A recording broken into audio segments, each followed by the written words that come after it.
Efesios capítulo 4, verso 17, hermanos. Dice la palabra del Señor: esto pues digo y requiero en el Señor, que ya no anden como los otros gentiles, que andan en la vanidad de su mente. Tienen el entendimiento entenebrecido, ajenos de la vida de Dios por la ignorancia que en ellos hay, por la dureza de su corazón, los cuales después que perdieron toda sensibilidad, se entregaron a la lascivia para cometer con avidez toda clase de impureza. Pero ustedes no han aprendido así a Cristo, si en verdad le han oído y han sido por él enseñados conforme a la verdad que está en Jesús. En cuanto a la pasada manera de vivir, despójense del viejo hombre que está viciado conforme a los deseos engañosos, y renuévense en el espíritu de su mente, y vístanse del nuevo hombre creado según Dios, en la justicia y santidad de la verdad. A partir de este pasaje, o de esta porción escritural, el apóstol Pablo va a entrar, hermanos, a hablar de lo que es la vida práctica del cristiano. Va a empezar a mencionar aspectos específicos de lo que debe de distinguir a un cristiano, a alguien que camina bajo el señorío de Cristo. Personas que han nacido de nuevo y que han venido a caminar bajo ese señorío, el señorío de Jesús. Ahora, antes de entrar en el pasaje, me gusta siempre mencionar de qué viene hablando el apóstol Pablo. En los primeros 3 versículos del capítulo 4, el apóstol habla acerca del carácter distintivo del cristiano. O sea, el cristianismo se basa no solo en asuntos externos, en el sentido de buscar poder o señales o milagros o manifestaciones, que es lo que muchas veces hace atractivo al cristianismo. Y creo que esa parte, aunque es parte del cristianismo, ha dañado mucho al cristianismo moderno, porque la gente, por la forma en que estamos constituidos, hermanos, nos llama mucho la atención lo sobrenatural. Pero el cristianismo realmente no se fundamenta solo en lo sobrenatural. Se fundamenta en la esencia interna de la vida. Eso es lo que se describe como carácter. O sea, el carácter de Cristo. Si bien es cierto, la historia cristiana está llena de grandes proezas y de grandes milagros, realmente la historia cristiana está llena de mártires, de gente que dio sus vidas y se ofrendaron por la causa de Cristo hasta llegar a nuestros días hoy. Ese tema es bastante lánguido y muchas veces, hermanos, algunos no lo perciben adecuadamente. El apóstol Pablo murió decapitado. El apóstol Pedro murió crucificado cabeza abajo. El apóstol Tomás y Bartolomé murieron desollados. Sobre todo Bartolomé fue lanzado a una paila de aceite hirviendo. El único que no vivió ni sufrió el martirio fue el apóstol Juan. De todos los 12 apóstoles, hermanos, solo Juan el Señor le permitió morir de vejez. Y él fue a quien se le dio, estando ya anciano y preso, en la isla de Patmos, lo que usted y yo conocemos como el libro de Apocalipsis. Pero todos los demás apóstoles murieron como mártires. Sus vidas fueron cegadas de forma cruel, muy dura, muy difícil. Y así la iglesia cristiana está también llena de mártires. ¿Han habido milagros? Por supuesto que sí. ¿Han habido señales y prodigios? Por supuesto que sí, es parte de la enseñanza. Pero lo que ha distinguido al cristianismo no son esos hechos. Lo que ha distinguido al cristianismo más bien es la forma en que aquellos que abrazan a Jesucristo como el Señor de sus vidas mueren por causa de su fe. Mueren por causa de la vida de Cristo en ellos. Y esto es muy, muy interesante. Ahora, ¿por qué digo eso? Porque Pablo En el capítulo 4, él empieza a hablar sobre el carácter. Habla de la humildad y de la mansedumbre, de la paz y del amor, que son distintivos que nos tienen que mantener a nosotros, porque es lo que nos va a mantener unidos. Es lo que nos va a ayudar a mantenernos compactos. Usted sabe que las manifestaciones de poder despiertan competencia. Las manifestaciones de poder despiertan ese anhelo de ver quién es más grande y quién es mayor. Pero cuando usted camina en humildad y en mansedumbre, cuando usted camina en perdón y en amor, usted no busca esas cosas. Porque esas virtudes a usted lo hacen ser una persona de perfil bajo. Y no busca popularidad. Y no busca grandezas. Ese es su secreto. Y fue el secreto de Jesús. Usted va a ver que cada vez que Jesús hacía grandes milagros, dice que se apartaba. Él se iba, se alejaba de las multitudes a lugares desiertos. ¿Por qué? Porque él sabía lo que la alimentación de los 5,000 o de los 4,000 producía. Él sabía lo que era darle la vista a un ciego. Pero él, como el Mesías y como aquel que tenía que cumplir las profecías del Antiguo Testamento, realizaba esos grandes prodigios y maravillas. Pero él, gobernado por la sencillez, por la humildad, de una personalidad y un carácter diferente, dice que se apartaba a lugares desiertos y allí oraba. Y allí se alejaba y se mantenía. Normalmente siempre le decía a la gente cuando era sana: ve, pero no digas nada. Y usted sabe que decirle a la gente que no diga nada es más bien decirle: vaya y hable. Y así sucede siempre. Pero la actitud de él, hermanos, era eso. Ahora, recuerde que él era Dios, sin pecado. Él supo manejar su poder. Él supo manejar la virtud divina de Dios en él, la unción del poder del Espíritu Santo en él. Pero usted y yo no somos pecadores, somos vanidosos. Nos gusta que Dios nos use para inflarnos y decir: ve, yo hago milagros. Ve, yo tengo el don de esto y el don de aquí y el don de allá. Y luego, ¿dónde lo encontramos al hermano? Eso no es lo que Pablo está enfatizando. Eso es lo que pidamos en el primeros versículos del capítulo 4. Después de ahí, el apóstol Pablo habla de aspectos distintivos de la unidad cristiana. Lo que nos distingue como iglesia, como cristianos: un Señor, una fe, un bautismo, un Padre, el cual está sobre todos y en todos. Entonces vimos eso, los distintivos que unen al cristianismo, que nos definen como cristianos. Por eso hay veces hay mucho encontronazo. No, si los budistas somos lo mismo, y los musulmanes somos lo mismo, y los rosacruces somos los mismos, y los brujos también, si creen en Dios, somos lo mismo. No, señor. Hay distintivos específicos que señalan lo que es ser parte del cristianismo. Y es ahí donde muchas veces vienen las fricciones y vienen los problemas, ¿verdad? Y es ahí donde somos señalados. Mucho de eso fue lo que ha traído persecución, ¿verdad? En el tiempo de los primeros años del cristianismo, el primer siglo del cristianismo, César se proclamó como Dios. Por eso era el famoso salve César. Pero cuando llegaba un cristiano ya no decía salve César. Ellos decían Kyrios. Jesús es el Kyrios. Y eso era un problema. ¿Ve? Entonces dividía a la sociedad. Y Jesús mismo lo dijo: yo no he venido a traer paz, sino espada. ¿Por qué? Porque en un matrimonio el esposo puede abrazar la fe y la esposa no la abraza. En una familia los hijos pueden abrazar la fe, pero sus padres no la abrazan. Cuando usted mira la narrativa de los evangelios, de hecho Jesús tuvo problemas con sus hermanos porque sus hermanos no creían en él. Por eso la Biblia dice en Juan que ni sus hermanos creían en él. O sea, la primera familia dividida fue la familia de Jesús. Vimos también, hermanos, que hay ministerios distintivos de la comunidad cristiana, establecidos por Dios para instruirnos, para ayudarnos, para desarrollar nuestra fe, para guiarnos, para aconsejarnos, para formarnos. Y esos ministerios son apóstoles, profetas, pastores, evangelistas y maestros. Y eso lo dice Efesios capítulo 4 del 7 al 11.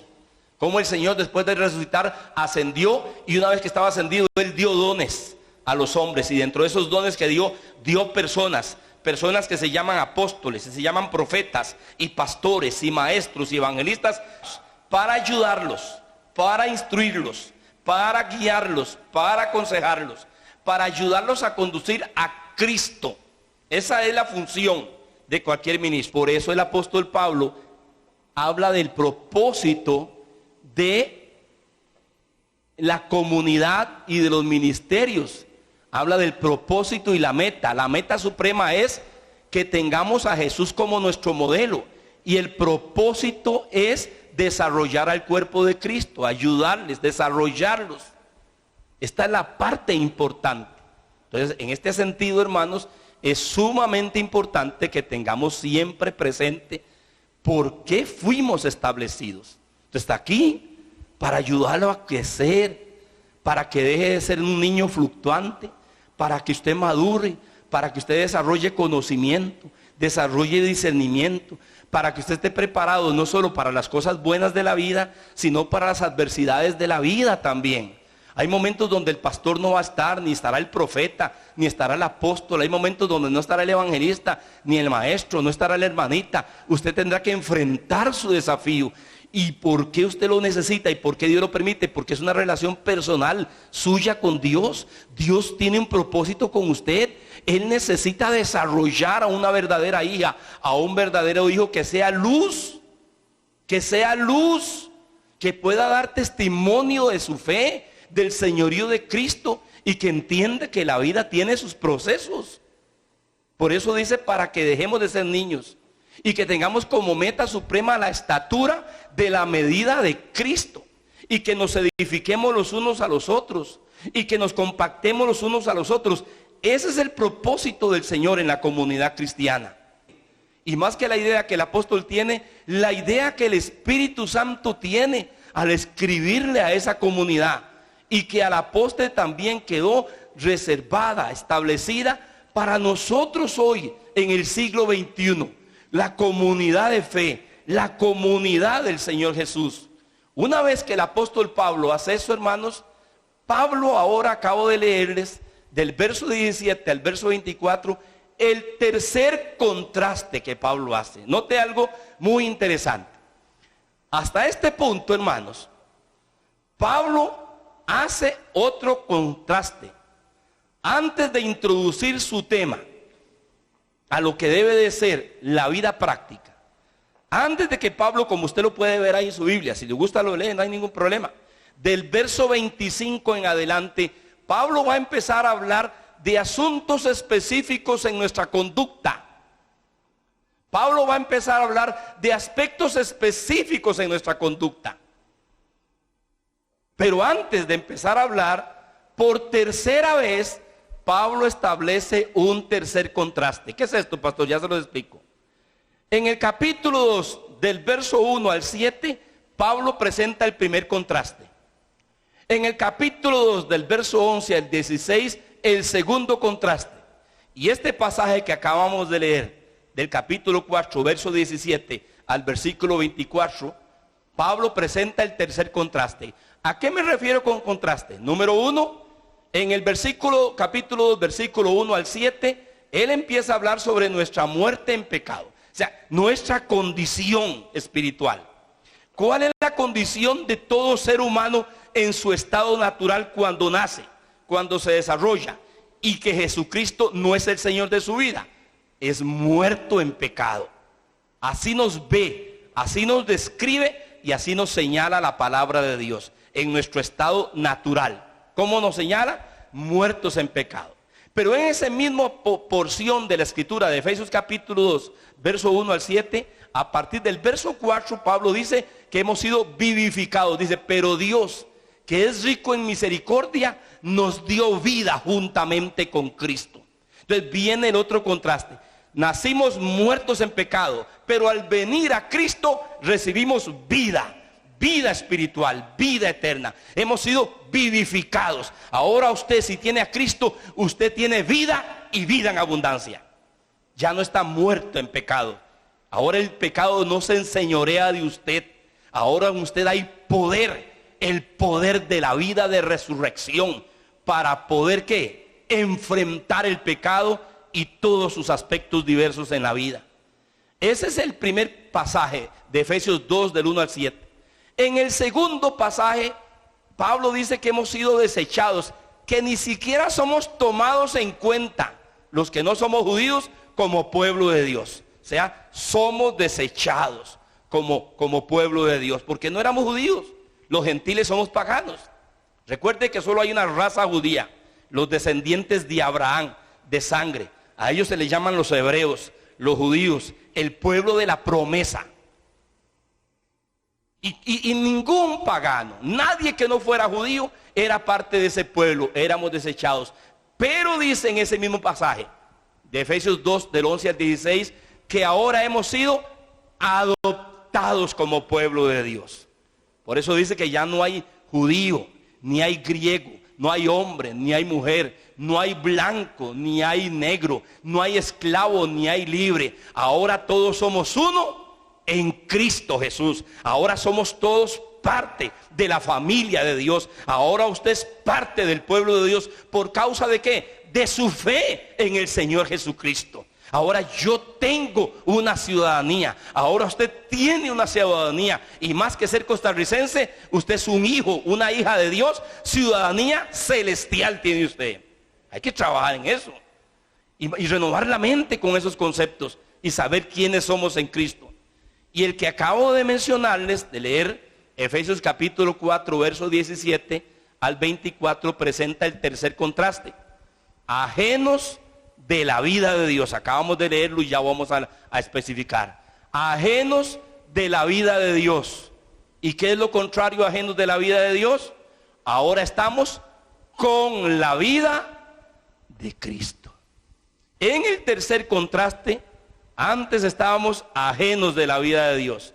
Ahora tenemos la vida de Cristo. Por eso el apóstol empieza hablando en el versículo 17 al 19, el andar de los otros que no conocen al Señor. ¿Por qué Pablo remarca 3 veces esas diferencias? Porque quiere que tengamos claro qué es lo que distingue a alguien que camina con el Señor y a alguien que no camina con el Señor. 3 veces él hace ese contraste. Él no quiere hundirnos.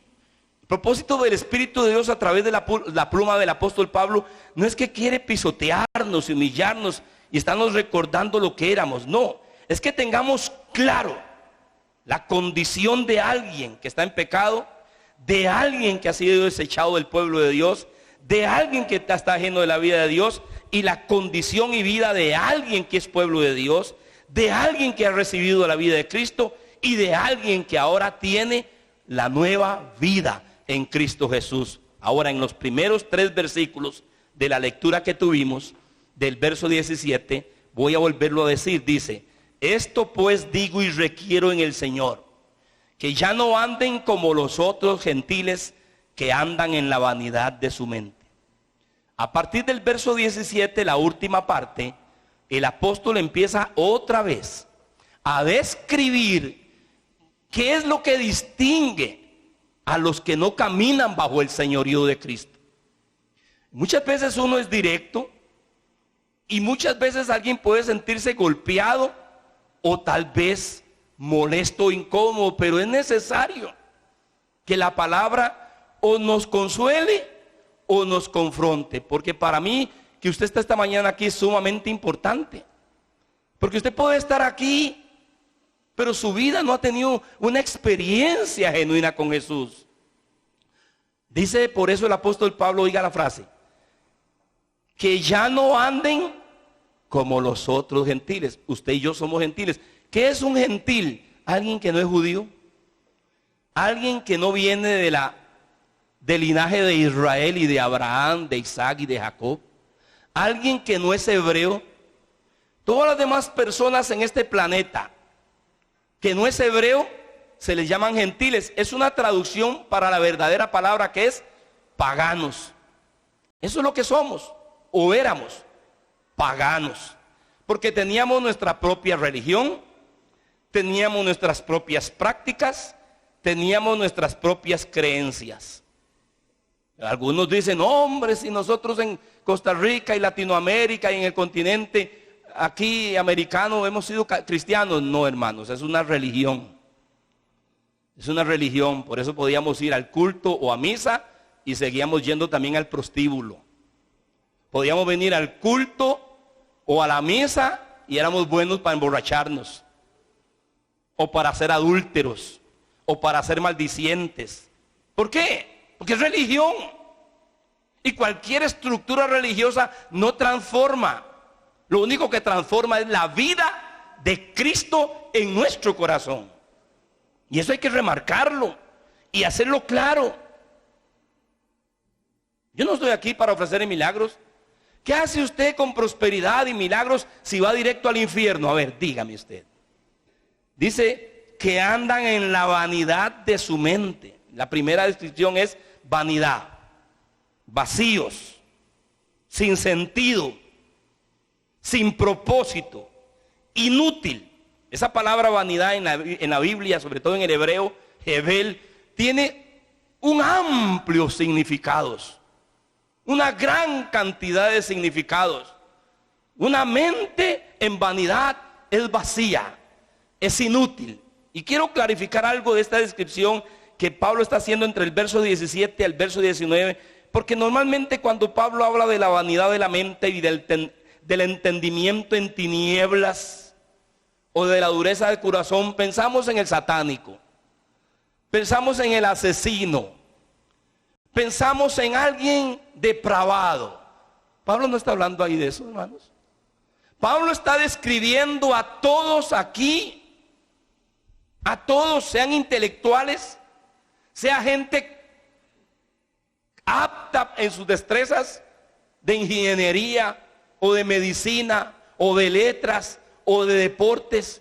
Hay que tener cuidado cuando leemos la palabra porque, sí, pobrecito, ¿cómo está ese muchacho? ¿A qué hundido está? Es drogadicto, le roba a la mamá, es indigente también. Sí, ese sí es cierto que está, de veras que anda en tinieblas. No, hermano amado. Hay que tener mucho cuidado porque la Escritura no está describiendo a ellos y a los intelectuales, a ellos y a las grandes personas de Harvard o de Yale o de las grandes universidades.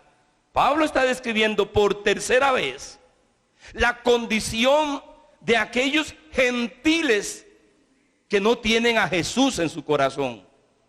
Y esto hay que tener mucho cuidado porque, hermanos, vean, voy a decirle, y en esto yo enfatizo bastante, hay gente sumamente culta, hay gente sumamente docta, hay gente sumamente preparada, hay gente, hermano, con grandes destrezas, pero sus vidas morales y espirituales son depravados. Es gente sucia, es gente engañosa, es gente mentirosa. Desde hace unos años para atrás, hermano, en nuestro país y en Latinoamérica se habla de los delitos de cuello blanco.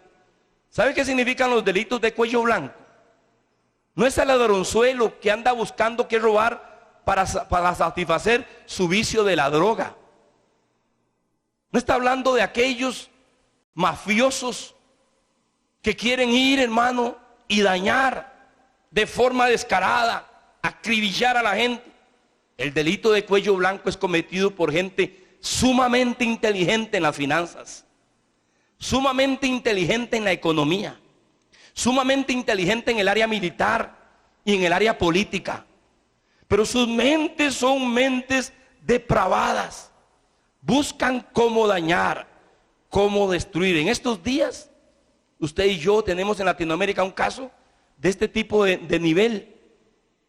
Y tiene que ver con una de las más grandes constructoras brasileñas llamada Odebrecht. ¿A quién sobornó esta gente? Ella sobornó a empleados de la municipalidad que barrían las calles. No, hermanos. Ellos sobornaban a políticos. E ingenieros están metidos en eso. Y constructores y arquitectos. ¿Quiénes son ellos? Gente que se quemó sus pestañas en una universidad. Gente con grandes títulos.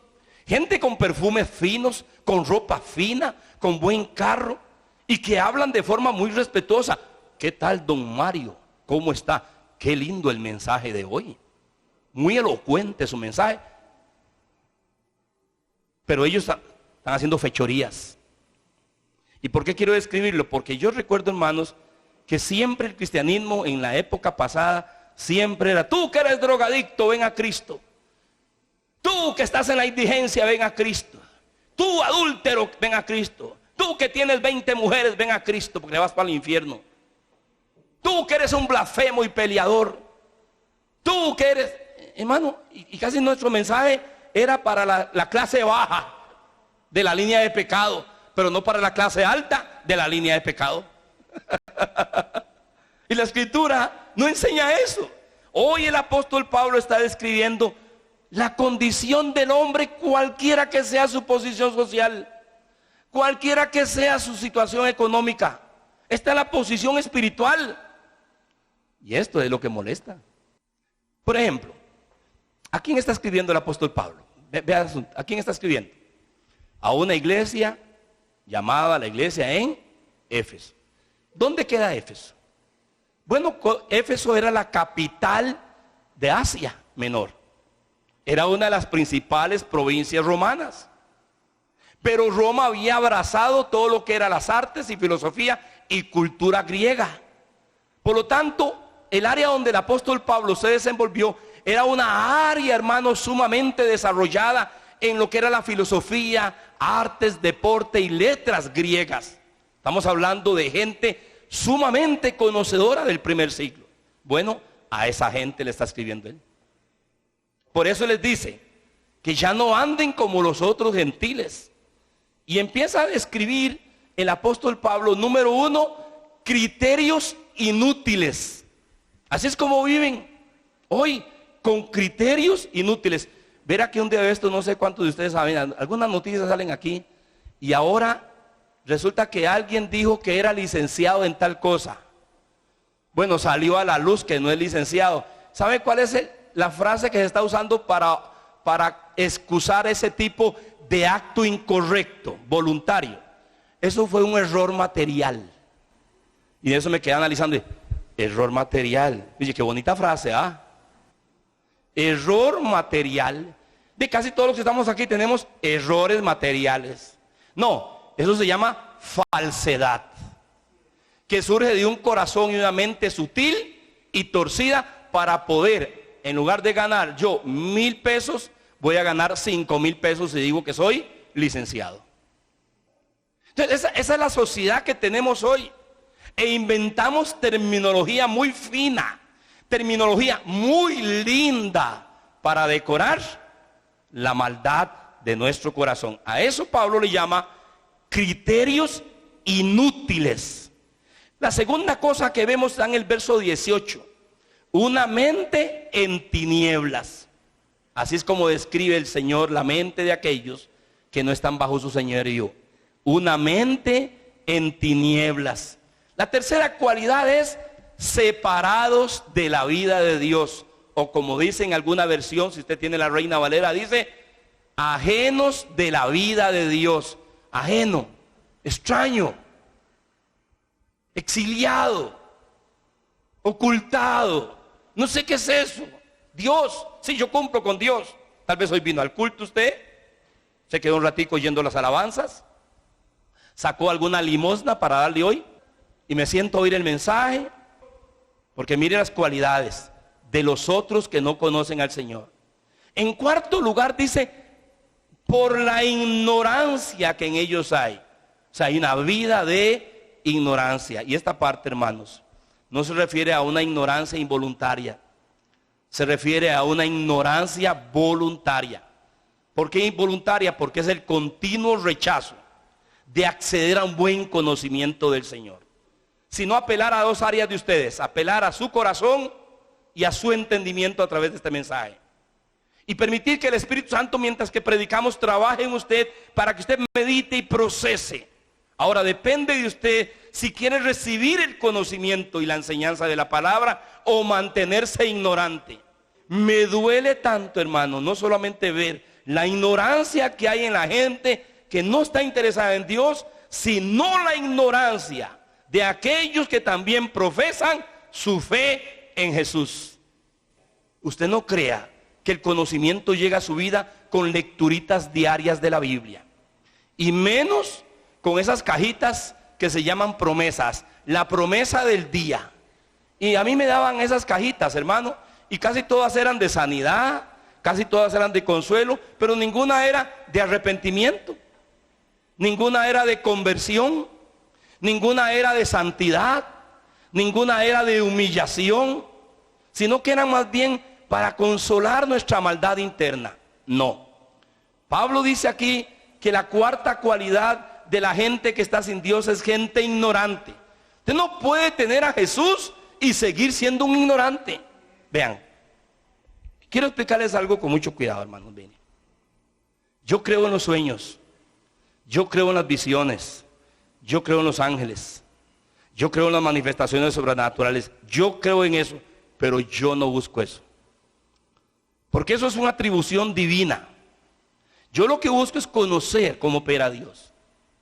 Y por cierto, cómo opera Dios cuando se manifiestan visiones o en sueños. Porque los sueños y visiones no solamente provienen de Dios, provienen también de los demonios.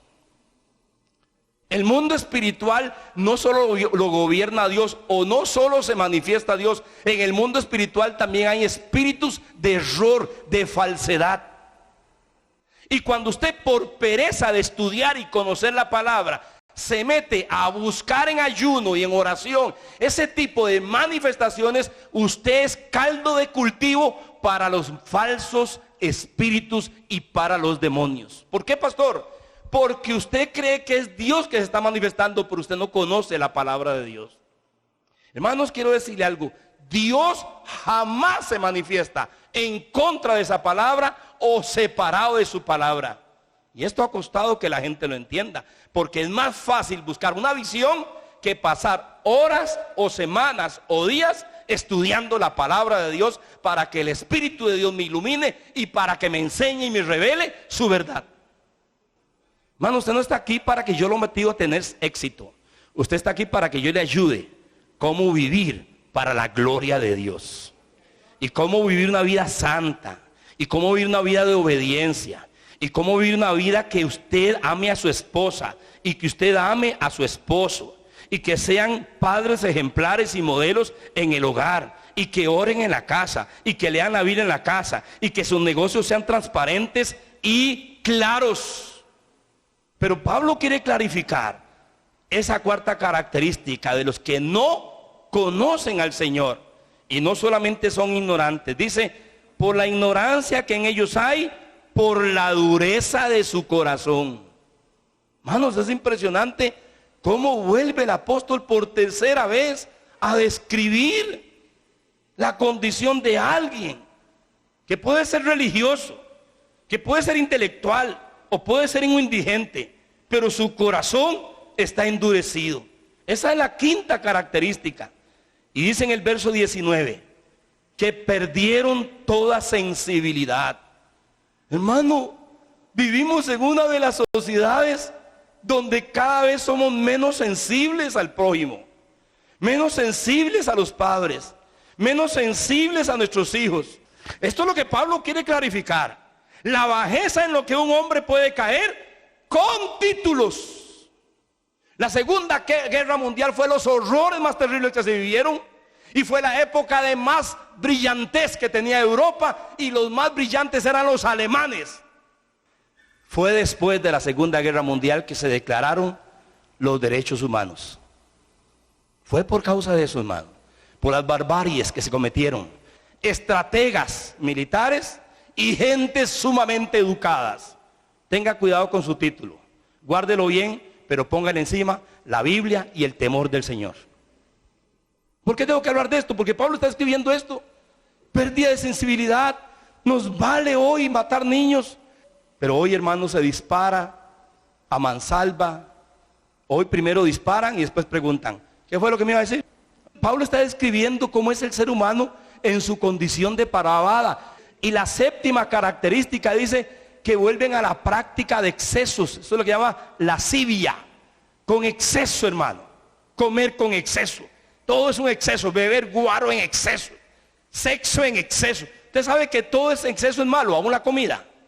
Y luego dice al final que se entregan. Oiga lo que dice en el verso 19. Para cometer con avidez toda clase de impureza. O sea, inmoralidad intensa.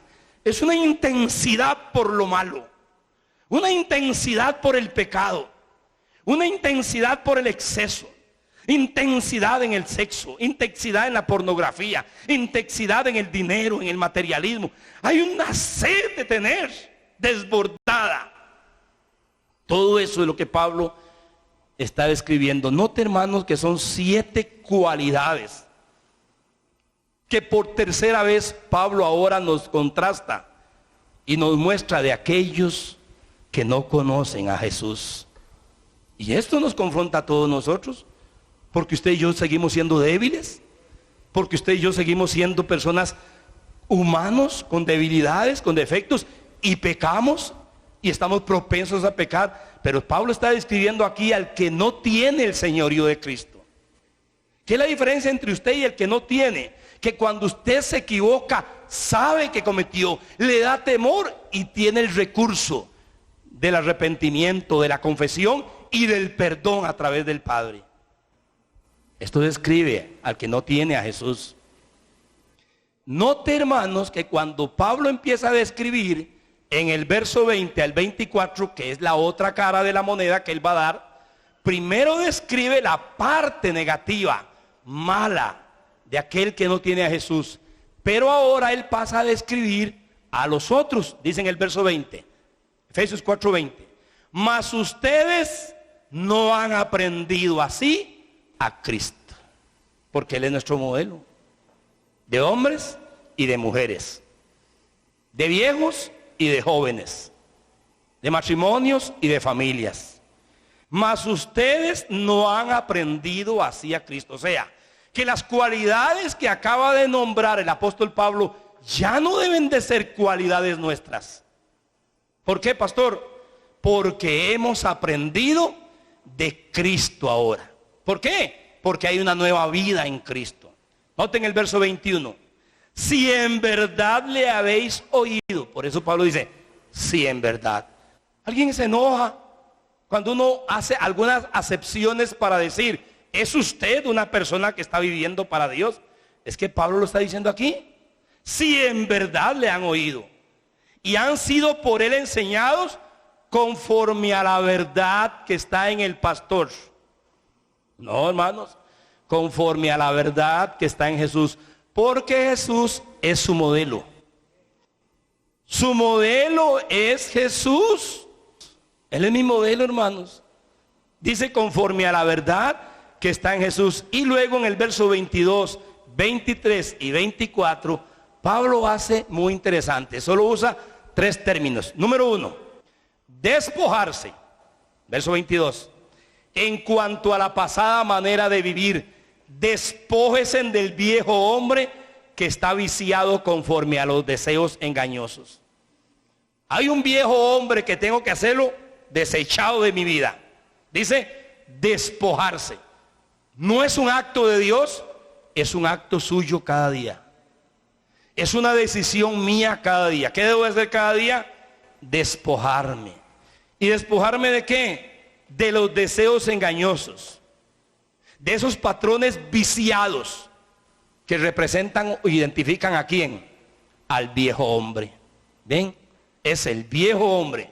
El viejo Mario quiere maldad, pero el nuevo Mario quiere glorificar a Dios. La vieja naturaleza nuestra es esa naturaleza que nos gobernaba y se enseñoreaba de nosotros.